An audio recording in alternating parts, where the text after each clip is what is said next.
KREM 2 News begins now. Thank you for joining us on KREM 2 Plus. I'm Tim Pham. This is your KREM 2 News Week in Review. Join us as we take a closer look at some of the biggest stories in the Inland Northwest this past week. A temporary restraining order issued by Whitman County Judge Gary Leiby blocks the Pac-12 from holding a board meeting until a court can decide who's allowed to be on the conference's governing board. With around 48 hours to prepare for Monday's hearing and 48 hours until the planned Pac-12 board meeting, attorneys for Washington State and Oregon State universities told a judge emergency action was necessary to preserve the Pac-12 conference. The two schools argue the Pac-12 is violating its own bylaws by allowing 10 departing teams to participate in a meeting planned for this Wednesday. It's been very clear for the last 14 months that members who announce they're leaving the conference and joining competitors can no longer participate on the board or make decisions on behalf of the conference. Eric McMichael is representing WSU and OSU. He says when UCLA, USC, and later Colorado announced they were leaving the Pac-12 in 2024, the conference told them they were officially off the board per the bylaws. Bylaws he says the conference planned to amend at Wednesday's meeting. They wouldn't need to amend the bylaws unless they were violating them. But the Pac-12's attorneys say all 12 schools playing in the conference this year need to be able to weigh in on essential functions like employee retention. 192 employees will dwindle fast, and nobody will get what they want out of the conference. And that would be a disaster. Mark Lambert, representing the Pac-12, said interfering with how the conference operates this year could lead to an exodus of critical employees. He argues this could negatively impact athletes and put an estimated $500 million in revenue in jeopardy. If the conference can't perform, they can't deliver on the obligations that make that revenue possible, and it is put into question, everybody loses. Judge Leiby did allow for an employee retention plan to be approved, stipulating all conference member schools unanimously agree. He also ruled the Pac-12 can continue in its daily business functions. I hope that's not subject to a lot of interpretation, but the normal course of business, what does the Pac-12 do day to day? It operates a large conference, but I'm going to put the brakes on any more meetings. The legal fight for WSU and OSU is far from over. Now another hearing needs to be set so a judge can clarify the conference's bylaws and determine who is allowed to participate in and vote in conference board meetings. In Whitman County, Shannon Mowdy, KREM 2 News. Well, when I asked police about the problems in the area of 2nd Avenue and Division, they described the area as a gateway to the city. They want people to know that police are out and working to control the crime.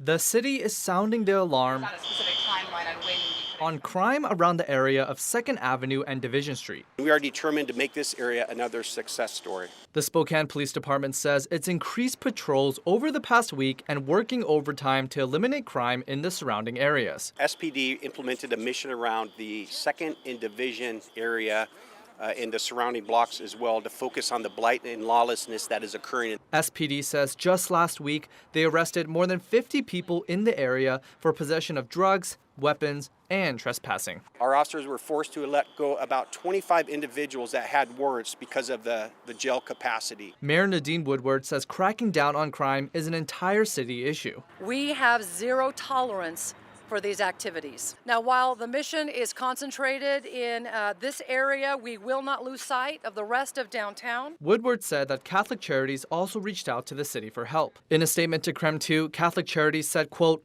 "We are hopeful that increased police presence will accomplish that and deter negative behaviors. To support the effort, Catholic Charities is paying for the overtime costs of 2 officers who will be on shift in the area. Police say they provide opportunities for people to get help, but it's been hard. We provide opportunities for people to get help. Unfortunately, not many people take it. But the mayor says they won't abandon the people who do. We're not leaving on people on the streets.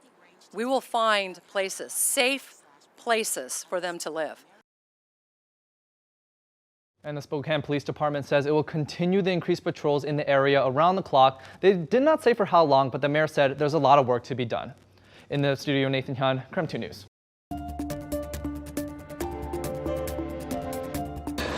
No one is allowed inside the Wall Street apartments. Spokane code enforcement deemed it unsafe August 31st, leaving an untold number of people displaced early this week. While we're sensitive to the conditions of the tenants, the presence of the potential mass casualty outweighs that. Director Luis Garcia told City Council Thursday they've tried since last summer to work with the landlord on repeated safety violations, including potentially deadly issues. Egress doors being blocked and or fastened shut. Landlord Ala El Karwili says those claims are fabricated. I was not notified with any notice. They held the summary hearing allegedly. Still, the building's boarded up, leaving people like Eric Christian out. This was supposed to be like our next year, summer, like we got a lot of repairs to do on this. Like this is not a home. Not what you're supposed, like it's not what you're supposed to live in. But now the only option for Christian and 3 others, and multiple dogs. He says he can't get assistance to find another place because of past felonies and a lack of documentation he was a legal tenant in the apartment. To me, it's always been no, and it's just like, you're defeated. Answers were also hard to come by during City Council's briefing on the situation. Garcia says they're still in the process of figuring out relocation assistance and getting a count of how many people were paying tenants. We have people who have been displaced who I don't know who's helping them get into a safe living environment. I don't know where that money, how they're going to be reimbursed for rent or how they're going to have money for rent. And that wasn't the end of the confusion. Perhaps the most shocking moment at Thursday's meeting was when council learned there's now a pending lawsuit over what's happening with this building. So can I say something first? We did not know there was pending litigation, just to be clear. We did not know there was pending litigation. I believe we were served yesterday. Or maybe. El Karwili filed the federal suit Monday. I feel deeply that my rights have been violated and I have been targeted by the city. He's offering to have City Council members come inspect the building themselves, saying he's willing to drop the lawsuit and work something out.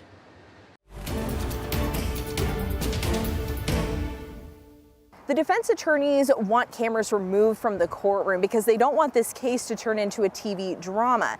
But the attorney representing the Media Coalition told the judge that cameras are a tool for reporting a firsthand and accurate account of what happens in the courtroom. The defense told the judge the camera operators have been doing their job well, but their concern lies with the editors who manipulate or edit the images from court and sensationalize it. The judge also brought up his concerns with mis- and disinformation spreading with the images taken from the courtroom. But the Media's Coalition attorney Wendy Olson says there is a way to address that. Can I really trust them to do the right thing? And it's not necessarily the camera people, okay? It's where that film goes. The way to battle the misinformation is to provide the accurate information. And the accurate information is what happens inside this courtroom, with the cameras positioned in a place that provides the best, most overall perspective of the courtroom. Olson emphasized the importance of having a first-hand account of what happens in the courtroom, saying it's a critical service to the public. The defense attorney suggested mounting a camera in the back of the courtroom. That way it's further away and would be less of a distraction to attorneys, something the judge seems open to considering. The judge did not make a ruling on the cameras today. Meantime, Wendy Olson, the attorney representing the Media Coalition, I spoke with her after the hearing today. She's confident in her arguments and believes the judge is rightly so taking these arguments seriously. Reporting from the Latah County Courthouse, Amanda Rowley, KREM 2 News. In a hearing that lasted less than 20 minutes, Major John Kaler entered his pleas and had a trial date set. Mr. Kaler, as to counts 1, 2, 3, 4, and 5, what is your plea? Not guilty. Kaler is charged with 4 counts of first-degree murder and 1 count burglary after police say he entered his neighbor's apartment and killed the entire family. Kenna Gardapi, her father Kenneth, and her 2 sons, one of whom was 16 years old, were all shot. Court records show Kaler and his wife believed one of the victims, 18-year-old Devin Smith, was acting inappropriately in front of the couple's children. Kaler reportedly told officers at the crime scene he snapped and did something about it. Do you understand the charges, sir? Yes. Do you understand the maximum potential penalties? Yes. The prosecutor isn't seeking the death penalty, so if convicted, Kaler faces life in prison with a mandatory minimum of 10 years for each murder count. Because he hasn't waived his right to a speedy trial, it has to start before February 19th. Presentation of the state's portion of the case, I would anticipate likely 7 days worth of trial. That doesn't include an estimation of how long it may take to seat a jury. Also taken up Wednesday, the issue of a non-dissemination order put in place by the previous judge, sometimes known as a gag order. It prevents attorneys and law enforcement from speaking to the media about the case. Attorneys for the Idaho Press Club and Radio Television Digital News Association want to intervene to have it dropped. Defense attorney Christopher Schwartz objected. The motion says I want to intervene in a criminal case, which would make them a party entitled to more information than even the public is entitled to. Judge Barbara Duggan will issue a written ruling on whether the press can intervene. Arguments on the actual gag order will be heard at a later time. Judge Duggan set trial to start January 9th. It's expected to last around 2 weeks. In Wallace, Shannon Mowdy, KREM 2 News.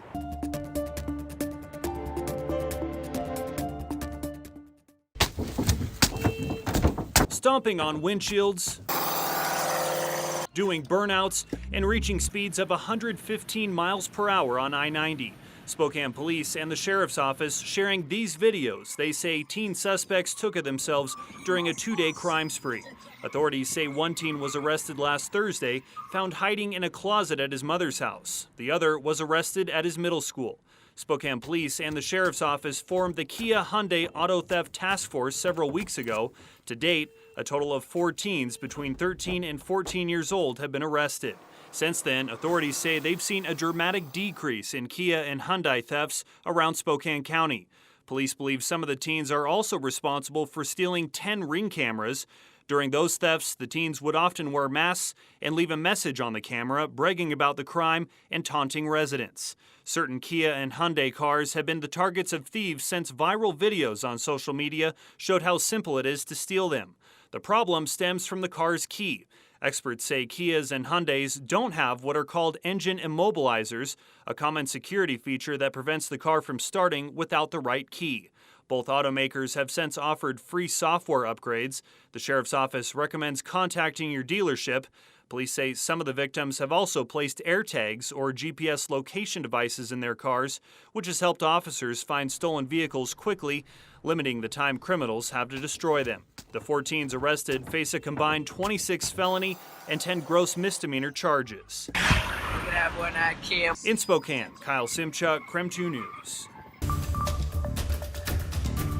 Now, we don't know exactly why this semi was involved in an accident on I-90 near Pinehurst last night, but what we do know is that that accident reignited conversations around safety concerns in construction zones with an emphasis on speed limits.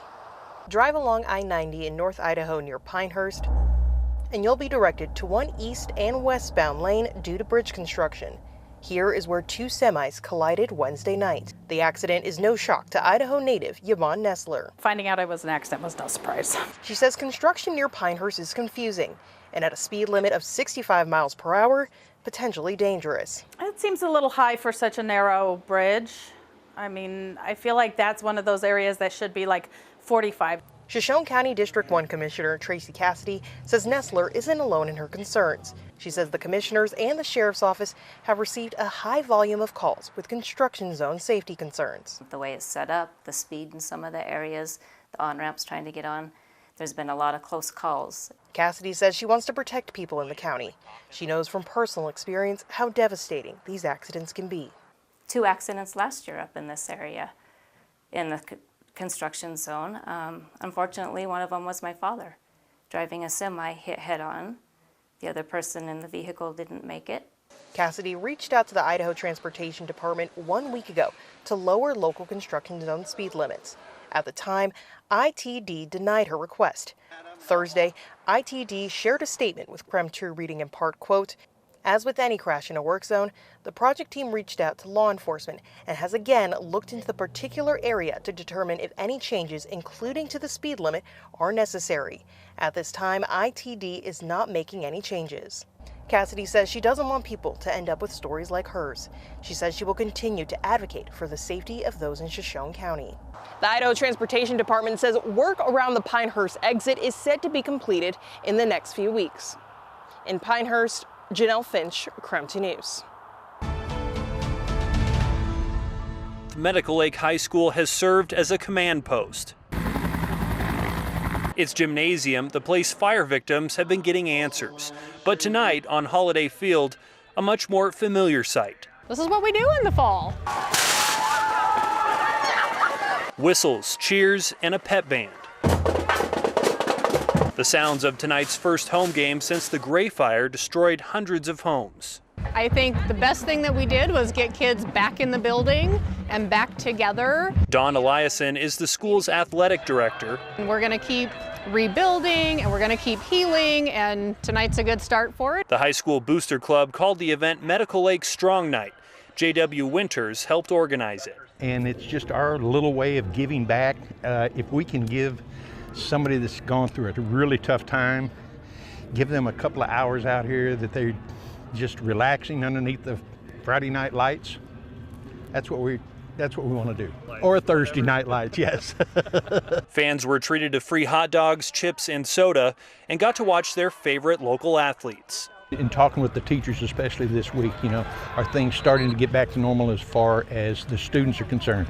And they say, yep, they're getting back into their regular grind now. And so some normalcy is coming back, even though there's so many displaced people. We appreciate you guys coming out and taking a look at our community and how strong Medical Lake really is. In Medical Lake, Kyle Simchuk, KREM 2 News. Take a look. One Spokane Stadium is close to being done. Workers are laying turf and adding finishing touches for its much anticipated grand opening in 2 weeks.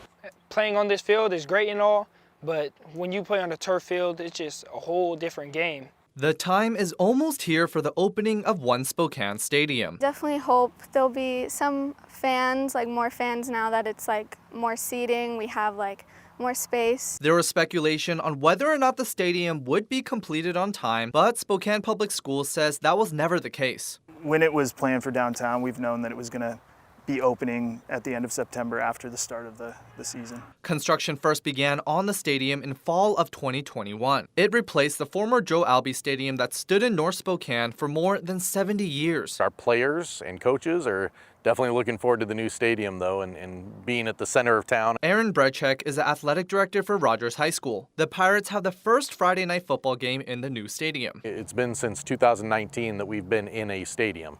That was the last time our football team played at Joe Albee. So for many Rogers student athletes like Hartman Warwick, it's their first opportunity to play under the stadium light. Our seniors, we've been wanting to be a part of for a long time, and now that this new stadium has been built, and we get to play our first game in there. The stadium will hold up to 12,000 fans. It will also be multi-use. Football, soccer, as well as entertainment events will take place at One Spokane Stadium. It's a big thing for us. Rogers soccer coach Mike Duke says One Spokane will be a major upgrade to Rogers High School's current facilities. It serves its purpose as a soccer pitch, but it's nowhere near what the new stadium is going to bring to us. And beginning next year, the stadium will host a professional women's soccer team from the USL. So One Spokane Stadium will celebrate a ribbon cutting on September 26th. The first sporting event will be a couple days after that, and there'll also be an open house for the community on September 30th.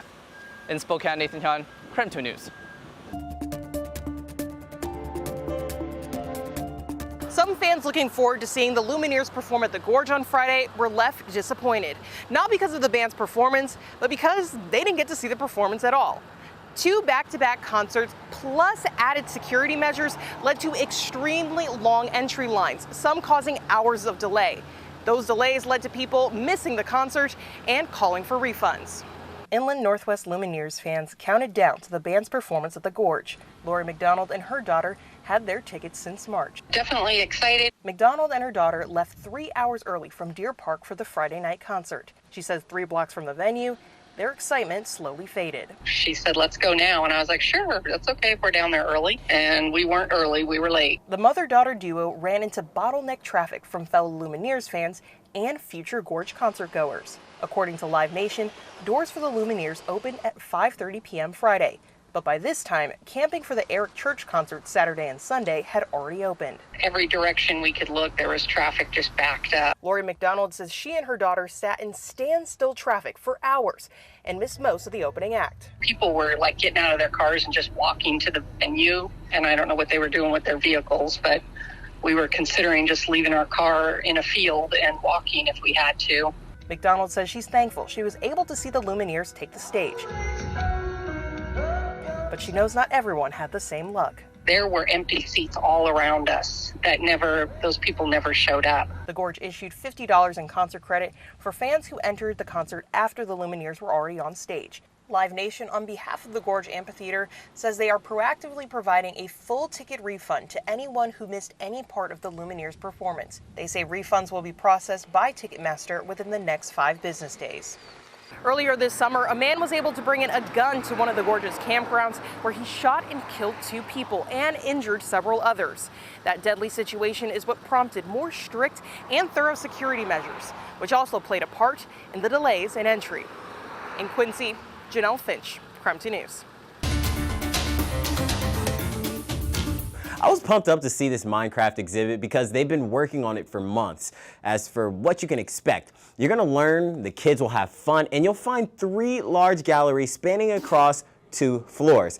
I know a lot of you may be asking, what even is Minecraft? Well, it's a game made up of blocks, creatures, and community. It also happens to be the best-selling video game of all time, celebrating its 10th anniversary. To honor this milestone, the MAC is bringing the 3D virtual landscape world to life. Curators and those who work closely with the museum say the exhibit is one of the most ambitious projects ever presented at the MAC. It's been a really intense build, and it's so satisfying to have it finishing up now and seeing people come in and get excited about it. Fans, non-fans, people new to the game, people who don't even know what a Minecraft is, anybody who comes here will understand it can be whatever you want. It's a sandbox experience, like it's whatever you make of it. All right, so speaking of that sandbox experience, the last individual you heard from designed the poster that now hangs outside of the MAC. So Minecraft represents art, pop culture, and so much more. The exhibition will live inside of the museum throughout the end of the year, and the last day to see it is December 31st. In the newsroom, Brandon T. Jones, KREM 2 News. This is the nicest one that I've ever seen. That is incredible. I'm Grant Sahiko of Grant Sahiko Auctions. Babe Ruth and Bob Muswell, as some people know, came to Spokane in October of 1924 on a barnstorming tour. And on that day, 1,700 spectators gathered. I was contacted by the family whose grandfather was there that day when this baseball was signed on October 17th, 1924 here in Spokane. They said the last 50 years it's been locked away in a safety deposit box. It was quite a day for Spokane. It was said that his shot that he hit, that home run in the 8th inning, went so far it hit the riverbank. We are right next to the Spokane River. We're down in the old Nat Park. I'm a baseball freak, and I got some friends who are baseball kind of freaks. And I thought, man, let's honor the, quote, maybe best player ever to play the game of baseball who actually hit a home run right here in Spokane. Every year for the last 15 years. Myself and a number of friends have been coming down here in honor of the Babe. We go down to the river and we make a good attempt to hit a baseball over the river. And it's only been done twice out of about 200 swings. I'm not bragging, I'm a proud dad, but it was my son, Adam Jackson, he's big, he's about 6'4", 6'5". He's a big boy, real strong. He's a banker here in Spokane. He cleared the river twice. I would love to see it even in like a Spokane museum or something. I mean, it happened here. How cool would that be if a Spokane, baseball aficionado collector was able to get it and then maybe donate it to the museum to put it on kind of a permanent exhibit. Let's hope that it maybe stays in Spokane. Thank you for joining us here on KREM 2 Plus for a look at some of the biggest news stories of the past week. For the most current news throughout the weekend, you can watch our latest newscast right here on KREM 2 Plus. Just look for them in the bottom navigation menu. I'm Tim Pham. Thanks for watching.